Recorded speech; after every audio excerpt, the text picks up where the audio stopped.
बजे ये गाना।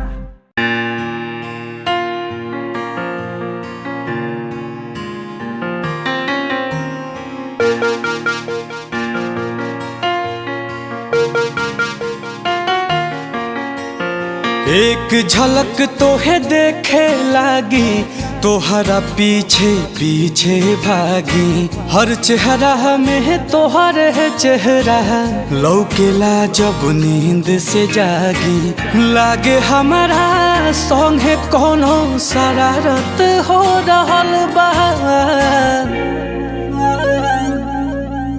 तोहरा आदत हो रहल बा, तोहरा आदत हो रहल बा, तोहरा आदत हो रहल बा, तोहरा आदत हो रहल बा।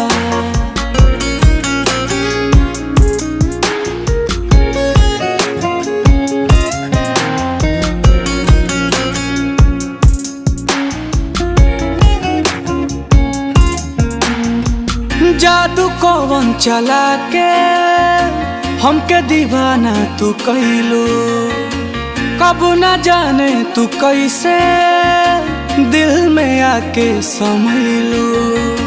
आज पता लागल बा लोगवा इश्क में कैसे होला पागल। धीरे धीरे तोहर सब कुछ हमके अच्छा लागे लागल। हुस्न के सब रंग के इनायत हो रहल बा। तोहरा आदत हो रहल बा, तोहरा आदत हो रहल बा, तोहरा आदत हो रहल बा, तोहरा आदत हो रहल बा।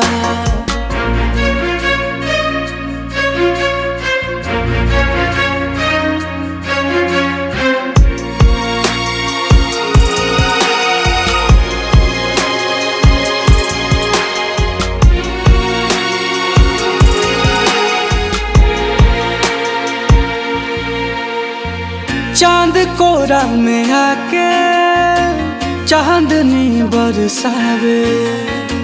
ख्वाब हो की हकीकत केहू हमके बतावे।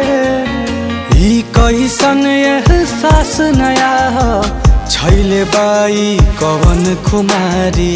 उतरे नाई नशा चाहत के छूट रहल बा दुनियादारी। मीठा मीठा दर्द से हरारत हो रहल बा।